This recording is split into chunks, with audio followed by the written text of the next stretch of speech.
शेख अब्दुल कादिर जिलानी को कुछ लोग मिलने के लिए आए, तो जब उनके पास पहुंचे तो उनका एक जो गुलाम था उसने लोटा जो रखा तो लोटे की टूटी किबला की तरफ नहीं की। तो शेख अब्दुल कादिर जिलानी गौसे पाक सरकार रज़ियल्लाहु ताला अन्हु को इस पर मलाल हुआ, तो आपने जलाल से उसकी तरफ देखा तो वो आपकी निगाह की ताब ना लाते हुए जाँ बहक हो गया।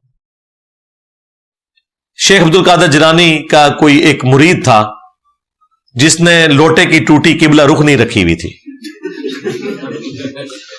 और ये वाकया वीडियो में आके लाहौर के एक छोटे मुफ्ती ने बयान किया हुआ है, बकायदा डिफेंड किया हुआ है आके।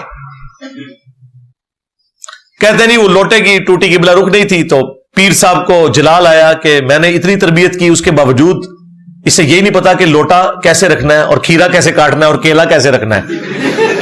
बाबा जानी ताई बताते, वो भी कादरी है ना, तो उनके बड़े बुजुर्ग भी ये बताते थे, खीरा काटने का तरीका, केला रखने का सही तरीका। अच्छा, बस इन्होंने ये नहीं बताया कि दीन सीखने का सही तरीका क्या है, कुरान और सुन्नत पढ़ना, बाकी हर शायद तो उन्होंने दसी है इन्होंने।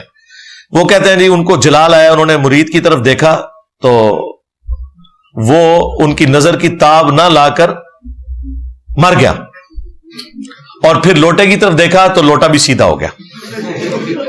यार लोटा सीधा करना था, उसे सीधा करते हैं और मुरीद को कहते हैं कि बेटा आंदा जरा एहतियात करना। वैसे तो इसका कोई दीन से लेना देना नहीं, उनका जाती शगफ है, चलो जो बिदत हसना तुमने जारी की हुई थी ये करते। अगर ये अब्दुल कादिर जिलानी ने किया है, मतलब इनका तो कहना है उन्होंने किया है, तो अगर नहीं किया तो वो अल्लाह के हुजूर पकड़े जाए। हमें कोई अब्दुल कादिर जिलानी का मानने वाला गिला ना करे। जिन्होंने गिला करना है ना कि ये इन बुजुर्गों के साथ ये कुछ क्यों हो रहा है, तो उन किससे गिला करें जिन्होंने उनके बारे में ये गलत वाकयात आके डिफेंड किए हैं, किताबों में लिखे हैं और बयान करते हैं फखरिया। सानू ना पिटो, इन्होंने पिटो अपने वड्या नो। और वो कहते हैं कि जी ये उनकी बुजुर्गी की इलामत है, और फिर डिफेंड करने के लिए पता क्या कहते हैं, कहते हैं देखें मूसा अलैहिस्सलाम से भी तो बंदा मर गया था ना। कुरान ने जो वाकया नकल किया है, मूसा अलैहिस्सलाम जब दो बंदों की लड़ाई में, जिसमें एक उनके कबीले का था, उसमें दाखिल हुए, तो उन्होंने उस लड़ाई को छुड़वाने की खातिर अपने मुखालिफ कबीले वाले को मुक्का मारा था।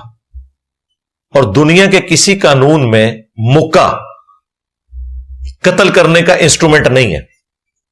उससे बड़ी बात, बावजूद इसके कि यह कत्ल करने का इंस्ट्रूमेंट नहीं था, हजरत मूसा अलैहिस्सलाम ने कहा यह अमल शैतान की वजह से हुआ है, और अल्लाह से माफी मांगी।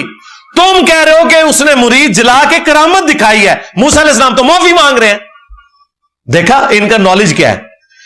ये जो लाहौर का छोटू मौलवी है ना, उसने दिफा में हजरत मूसा अलैहिस्सलाम का वाकया पेश किया। उनके मानने वाले कह रहे हैं हमारे उलमा ने देखे जवाब दे दिया, ओए अल्लाह के बंदे अपनी अकल इस्तेमाल करो, मूसा अलैहिस्सलाम ने तो माफी मांगी है, कुरान में आया कि मुझसे बंदा मर गया, और तुम उसको करामत बना के पेश कर रहे हो। इन दोनों वाकयात का क्या लेना देना। और इससे बढ़कर बुखारी मुस्लिम में आता है क़यामत वाले दिन जब हर नबी नफसा नफसी में होंगे सवाए रसूलुल्लाह के सल्लल्लाहु अलैहि वसल्लम, तो हजरत मूसा अलैहिस्सलाम अपनी गलती को याद करेंगे कि दुनिया में मुझसे एक बंदा मर गया था।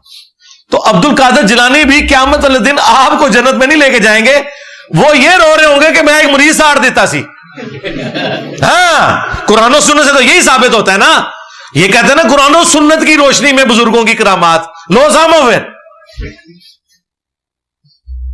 अगर मूसा अलैहिस्सलाम से गलती से बंदा मर जाए, वो क़यामत के दिन भी याद रखें। और कुरान में आए कि उन्होंने माफी मांगी और कहा यह शैतान की वजह से अमल हुआ है, और तुम कह रहे हो ये अब्दुल कादिर जिलानी की करामत है। ओ बचा लो अल्लाह दे बंदे अपने बाबे नू, क्यों मरवान लगे हो मेरे हाथों।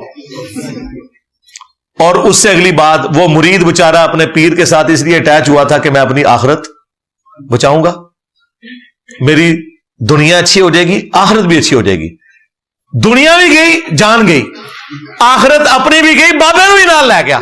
हाँ, क्योंकि सूरत निसा में है जिसने एक मोमिन को नाहक कत्ल किया उसकी जजा हमेशा की जहन्नम है। बाबा बचाना जे तो कहो ये वाकया झूठा जे, डिफेंड ना करो, किसी तरफ से नहीं बचते।